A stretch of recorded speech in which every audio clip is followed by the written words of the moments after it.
अपने पसंदीदा शो के फुल एपिसोड देखने के लिए अभी डाउनलोड करें दंगल प्ले ऐप।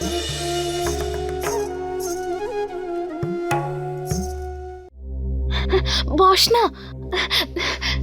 সুধা, কেমন আছিস তুই?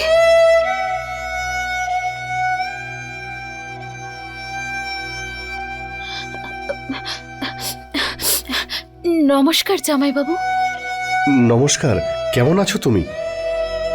আমি আমি ঠিক ঠিক আছি। হ্যাঁ, সে তো দেখতেই পাচ্ছি তুই কত ভালো আছিস।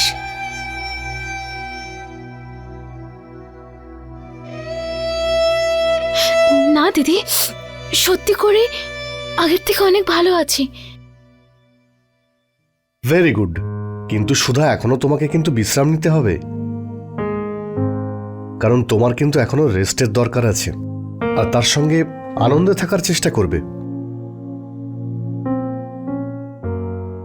কারণ আনন্দে থাকলে এমনিতেই সব প্রবলেম সলভ হয়ে যায়, রাইট? হ্যাঁ, তোদের দুজনকে এখানে দেখে আমার খুব ভালো লেগেছে।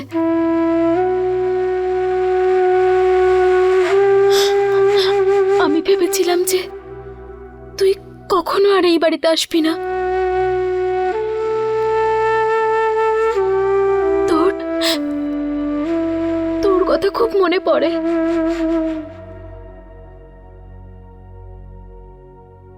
আমার মনে হচ্ছে তোমাদের মাঝখানে আমার থাকাটা ঠিক হচ্ছে না। তাহলে যদি আমি বাইরে আছি। দিদি, বাইরে অবধি? আরে না না আমার প্রিয় শালী, এখানে আসার সময় আমি আমার স্টেপগুলো গুনে নিয়েছিলাম, আমি যেতে পারবো।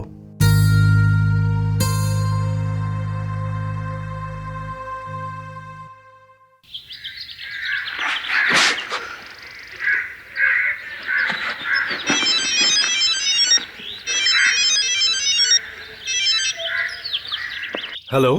হ্যালো দীপু, বাবা তুই কোথায় আছিস? কাজে আছি আমি মা, আর কোথায়? তুই একবার বাড়ি আসতে পারবি? আরে আমি এক্ষুনি তো ডিউটিতে জয়েন করলাম। কোথা থেকে যাব? 2-3টে ইম্পর্টেন্ট পার্সেল রয়েছে, সেটা ডেলিভার করে যাব। সবকিছু ঠিকঠাক আছে তো বাড়িতে?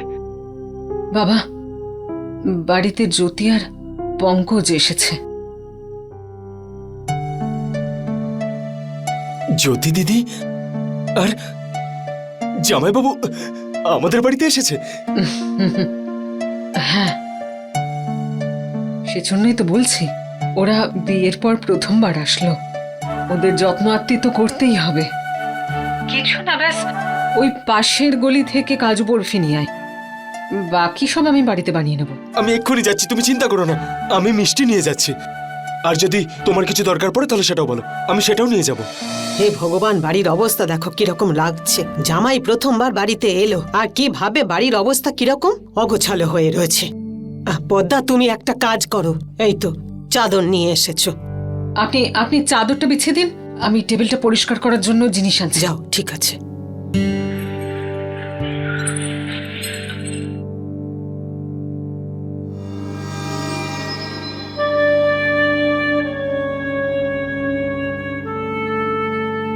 আমি আপনাদের সঙ্গে এখানে বসতে পারি? হ্যাঁ বাবা, নিশ্চয়ই, এসো হ্যাঁ। এসো, বসো বাবা। পদ্মা একটু। এক মিনিট বাবা। বসো বাবা, বসো বাবা, বসো। বসো।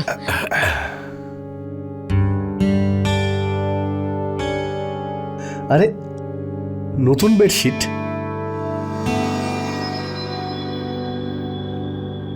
কি কালার এটার? হলুদ রঙের বাবা, ছোট ছোট ফুলও আছে। তবে ঠাকুমা, পুরনো বেডশিটটাও কিন্তু ভালো ছিল।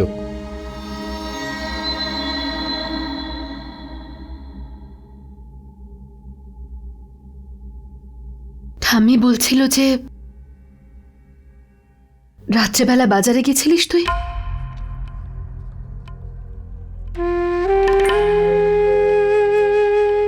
এসব করিস না তুই সুধা।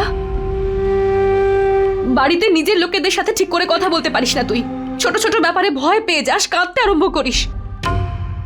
তাহলে একা একা বাজারে যাওয়ার কি দরকার ছিল, তাও আবার রাত্রেবেলা?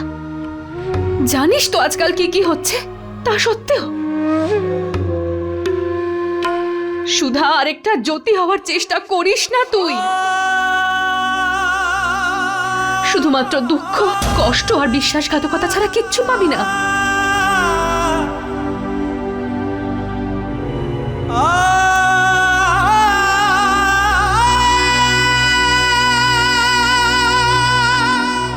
দেখ সুধা, আমি এটা বলছি না যে নিজের কর্তব্যগুলো তুই পালন করিস না,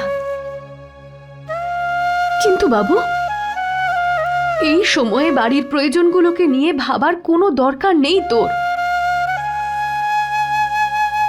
আগে তুই নিজের খেয়াল রাখতে শেখ, ভালো করে পড়াশোনা কর, নিজের পায়ে দাঁড়াতে শেখ, তারপর অন্য কিছু করার কথা ভাবিস।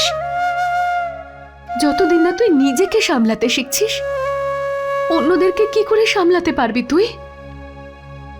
তোর তোর কথা একদম ঠিক, কিন্তু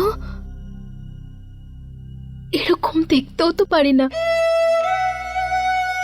বাবা কাজ করে, আর এখন তো দিবুও চাকরি করে। অনেক চেঞ্জ হয়ে গেছে ও দিদি, দায়িত্ববান হয়ে গেছে, সবার সবার খেয়াল রাখে ও। আমি তো কিছু করেই উঠতে পারি না।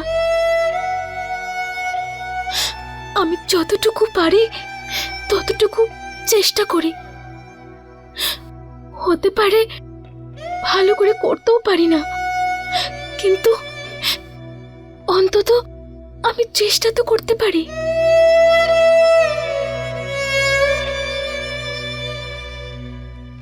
জানেন আঙ্কেল, জ্যোতি আমাদের বাড়িতে গিয়েই সবাইকে আপন করে নিয়েছে, যেন আমাদের অনেক পুরনো সম্পর্ক। সবাই সত্যি খুব খুশি ওকে নিয়ে, খুব ভালোবাসে ওকে। আর হবে নাই বা কেন? বড়দের সম্মান করা, ছোটদের সঙ্গে ভালোবেসে তাদের সঙ্গে বন্ধুত্ব করা খুব ভালো মতোই পারে জ্যোতি। আর এসবের জন্য আপনাদের কাছে আমি কৃতজ্ঞ, কারণ আপনাদের শিক্ষা দীক্ষা পেয়েই তো জ্যোতি বড় হয়েছে।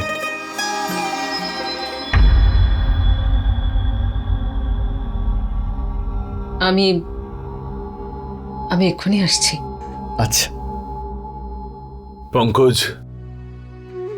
বাবা, আমার জ্যোতি খুবই ভাগ্যবতী যে তোমার মতো জীবন সঙ্গী আর তোমার পরিবারের মতো শ্বশুর বাড়ি পেয়েছে। বাবা, তুমি ওকে গ্রহণ করেছো, সেই জন্য তোমাকে যতই প্রশংসা করি তা কম হয়। কিন্তু একটা বিষয়ের জন্য তোমাকে আবার ধন্যবাদ দিতে চাই। কি বলতে চান বলুন? ওই দিন সুধার সঙ্গে যা কিছু ঘটেছে, তোমার ছোট ভাই উদয় আমার মেয়ের প্রাণ বাঁচিয়েছে। যদিও ঠিক সময় না পৌঁছতো তাহলে জানি না সুধার সঙ্গে কি ঘটতো। উদয় সুধাকে বাঁচিয়েছিল? হ্যাঁ বাবা, সুধাকে তো ওই দিন বাঁচিয়ে এনেছে বাড়িতে। এ তো খুবই সাহসিকতার কাজ করেছে উদয়। কিন্তু আঙ্কেল, এর জন্য আমায় ধন্যবাদ কেন দিচ্ছেন? এর জন্য আমি বাড়িতে গিয়ে উদয়কে স্পেশালি থ্যাংক ইউ বলবো। আমার একমাত্র শালীকে এরকম হেল্প করেছে।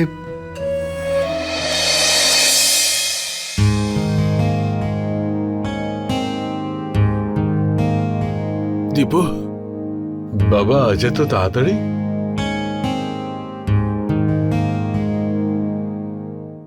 আরে শালাবাবু, আমার সঙ্গে তো আলাপ করো। How are you? Hello sir. Sir? I mean sorry, জামাই বাবু। That's better. তুমি কাজু বরফি নিয়ে এসেছো?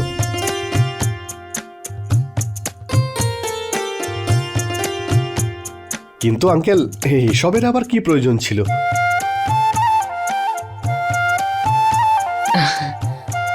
কেন দরকার নেই বাবা, তুমি প্রথমবার এ বাড়িতে আসলে। কিন্তু কাজু বরফি কার জন্য? আমি তো এই আশা নিয়ে এখানে এসেছি যে আপনার হাতে স্পেশাল মশলা চা খাবো। খুব প্রশংসা শুনেছি জ্যোতির কাছে। ও তো বলে যে মায়ের মতো চা কেউ বানাতেই পারবে না।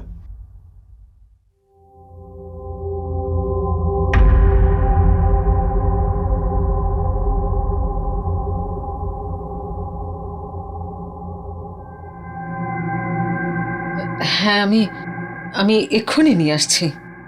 হ্যাঁ, আমি জ্যোতি দিদির সাথে দেখা করে আসছি। এরপর কিন্তু নিজের খেয়াল রাখবি তুই। হুম?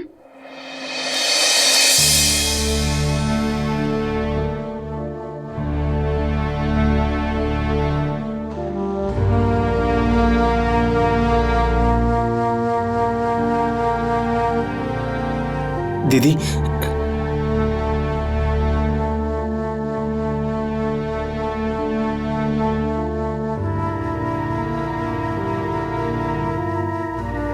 কেমন আছিস তুই দীপু? আমি ভালো আছি দিদি। আর তোর কাজ এখন কেমন চলছে? দিদি, কাজ খুব ভালো চলছে আমার। ম্যানেজার বাবু বলেছেন যে যদি আমি এরকম মন দিয়ে কাজ করতে থাকি তাহলে খুব তাড়াতাড়ি আমার প্রমোশন হয়ে যাবে। আর তোর পড়াশোনার কি হবে? দিদি, পড়াশোনা তো এখন প্রাইভেটলি করতে পারবো, তাই না? আমি কয়েকজনের সাথে কথা বলেছি। দিদি শুধু কথাই বলেনি, ও বইও কিনে এনেছে।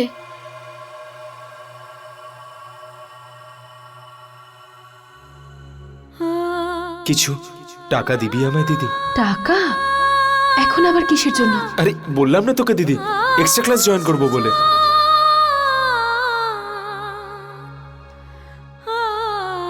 এই মুহূর্তে চাকরির প্রয়োজনটা বুঝতে পারছি আমি, কিন্তু পড়াশোনাতেও একটু মন দে, ভালো করে পড়াশোনা কর। দিদি, এইবার আমি কোনো দীপু,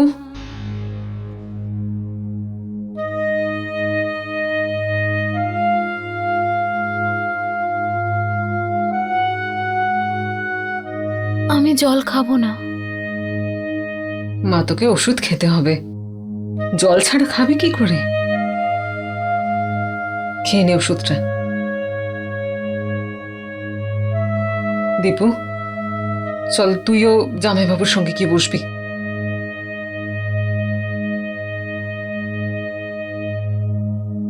দিদি, তুই এক কাজ কর, সুধাকে নিয়ে বাইরে আয়।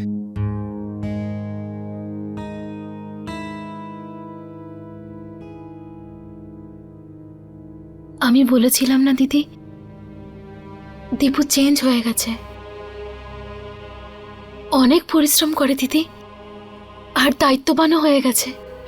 আর পুরো স্যালারি নিয়ে এসে বাড়িতে দিয়ে দেয়, নিজের জন্য রাখে না। ও তো নিজের পকেট মানিটাও নিতে চাইছিল না। আমি জেদ করেছিলাম যে না, কিছু টাকা নিজের কাছে রাখ, সারাদিন এদিক ওদিক করিস, প্রয়োজন তো পড়তে পারে বল দিদি। আর দিদি সেই টাকা থেকে বাঁচিয়েই ও নিজের জন্য বই কিনে এনেছে, আর সেটা নিয়ে পড়াশোনা করে। দীপু বদলে গেছে দিদি, খুব ভালো হয়ে গেছে।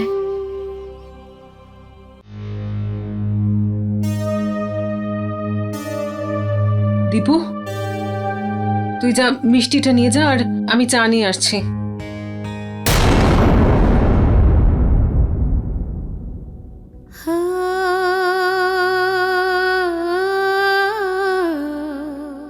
আমি নিয়ে যাচ্ছি।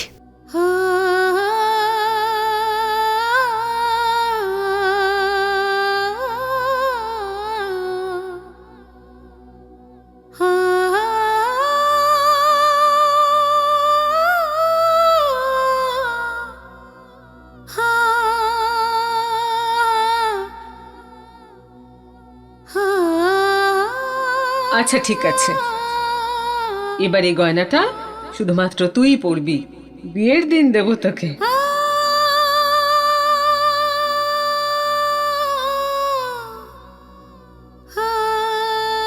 কেমন আছো তুমি?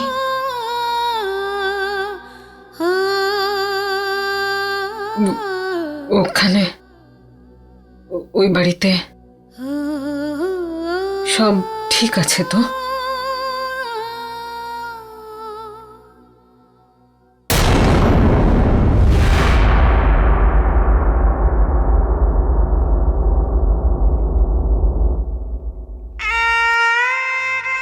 তুই ওখানে নিজের শ্বশুর বাড়িতে ভালো আছিস তো?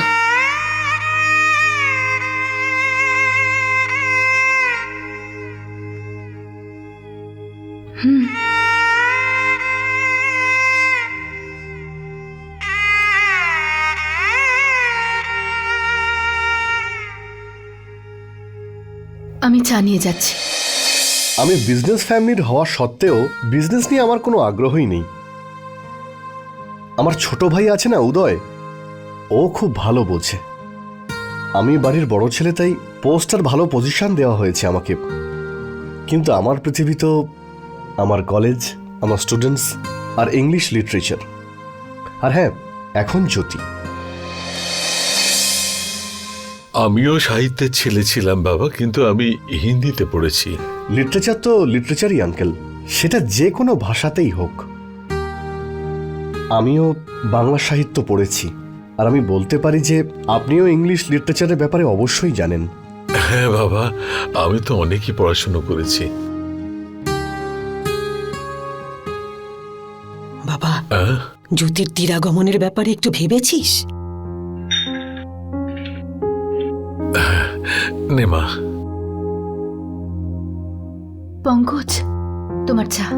হ্যাঁ, থ্যাংক ইউ।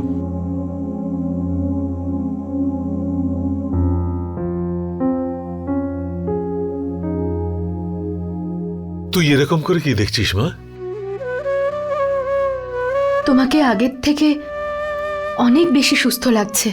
মা রোজ দুবেলা শুধু বেড়াতে নিয়ে যায়, তারপর এক্সারসাইজ, তারপর ফিজিওথেরাপি, কিছু তো উন্নতি হবেই। হ্যাঁ, তুই যাবার পর এই ডিউটিটা সুধা নিয়েছে। আমি যদি কখনো আলসেমি করি, একদম পেছনে পড়ে যায়, নিয়ে গিয়ে তবে ছাড়ে।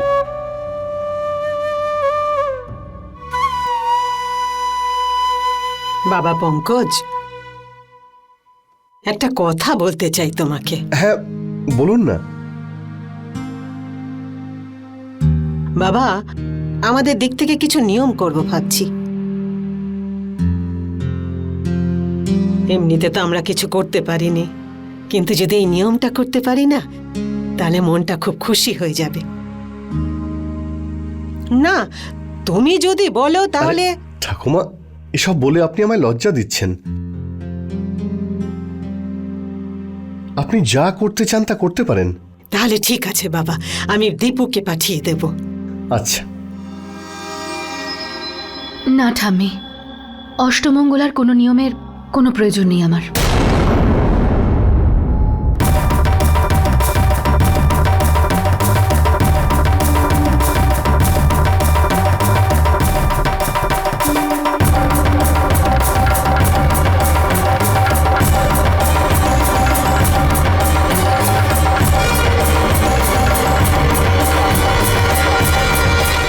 फुल एपिसोड देखने के लिए अभी डाउनलोड करें दंगल प्ले ऐप।